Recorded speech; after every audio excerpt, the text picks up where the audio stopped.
Sleep paralysis, it's got to be one of the weirdest things our brains can do. It really is. It's like straight out of a horror movie, right? Yeah, if you wake up, you can't move, and then you feel like there's something in the room with you. Mm-hmm. And it turns out, like, so many people experience this all over the world throughout history.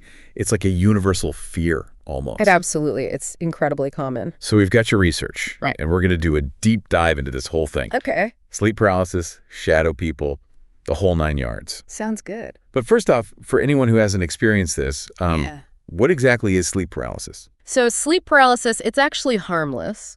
Oh, good to know. Yeah, despite how scary it can feel. I bet. But it all comes down to a little glitch in your sleep cycle. That's glitch, huh? Basically, think of your brain like a computer. Okay, like this. Your mind, that's the software. Right. And during sleep paralysis, that software wakes up. Mm. But the hardware, your body, it's still in sleep mode. So I'm like running on half power. Exactly. You're caught in this weird in-between state. And that's where things get creepy. Yeah. Your brain's trying to make sense of it all, but it's working with limited information. I can see how that wouldn't end well. Exactly. And Christensen's research, there's some wild descriptions in there. Oh, yeah. People describe all sorts of things. People feeling suffocated, seeing figures in the room. It's like their worst nightmares coming to life. Is there any logic to those hallucinations, or is it just like random fear? So during REM sleep, when we dream the most, our muscles, they're actually paralyzed.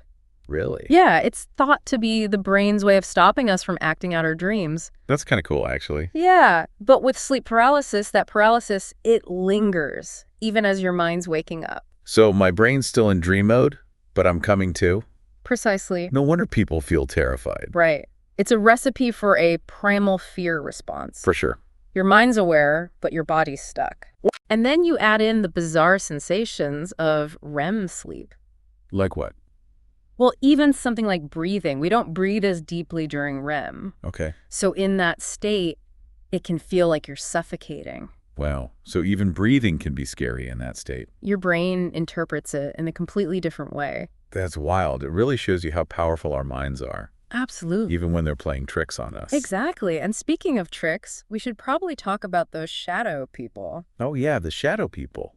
Christensen's research has some really creepy stories about those. Definitely. But I think we'll save those spooky figures for the next part of our deep dive. Sounds like a plan. All right, so shadow people, these figures that people see during sleep paralysis. Yeah, they're a common theme. It's like everyone's seeing something a little different. Yeah. It's all kind of the same idea, right? Yeah, there's definitely a pattern. Like Christensen mentioned, some people see hooded figures. Others describe these piercing red eyes. Right, and it's not just limited to one culture or time period. Exactly. It's like this universal fear manifesting in these creepy ways. Well, it makes you wonder, what's going on in the brain to create these experiences? Right. Like, is it just our collective fear kind of bubbling up in the same way? It's a possibility, for sure. But even if it's my brain making this stuff up, it's still pretty freaky. Oh, absolutely. The brain's a powerful thing. So are these shadow people basically like custom-made nightmares? In a way, yeah, your brain's drawing on your own fears and anxieties. And we were talking about the amygdala earlier, that fear center of the brain. Right, and during REM sleep, the amygdala is highly active. So that explains why these hallucinations can be so vivid and terrifying. Exactly. It's like your brain's putting on a horror movie just for you. And each movie's different depending on your own personal fears. Precisely. That's both fascinating and kind of creepy at the same time. Yeah. The brain's a strange and wonderful thing. No kidding. But Christensen mentioned all sorts of theories about what these shadow people could be. Oh, yeah. There's no shortage of theories out there. Ghosts, demons, interdimensional beings, even parts of ourselves. People have come up with all sorts of explanations. Part of me wants to believe it's something supernatural, you know? I get that. It's definitely more exciting than just a brain glitch. Right. Like imagine if these sleep paralysis experiences were actually glimpses into other dimensions. That would be something else. It would. But is there actually any evidence to support those kinds of theories?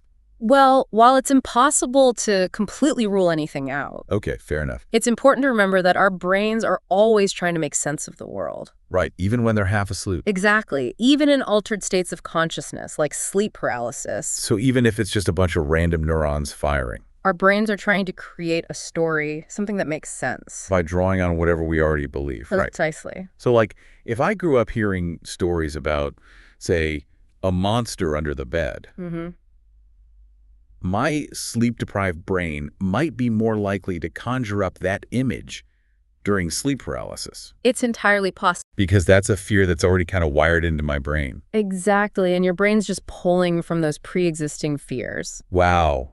That's both fascinating and a little creepy. The brain's a fascinating thing. No doubt. So it sounds like these shadow people, they're more of a brain glitch than a ghostly visitation. That's the most likely explanation, yeah. But even knowing that, it still sounds like a pretty unpleasant experience. Oh, for sure. It can be terrifying. So is there anything we can do to prevent it from happening? There are definitely things you can do. Oh, good. Because I'm not really into the idea of these shadow people hanging around my room. I hear you. So we've learned that shadow people are probably just our brains messing with us. Pretty much, yeah. Which is honestly a relief.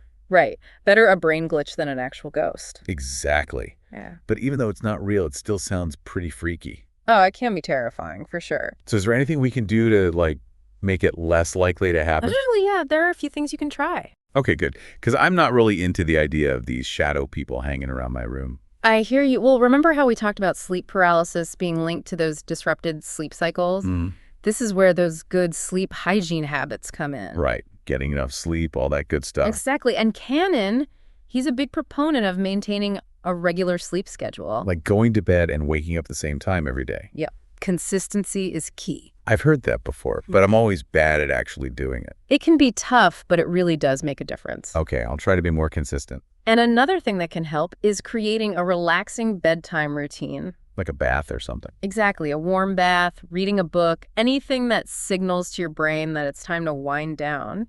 So like tricking my brain into being less weird? Something like that. I can get behind that. And what about caffeine? Ah, yeah, that's a big one. I knew it.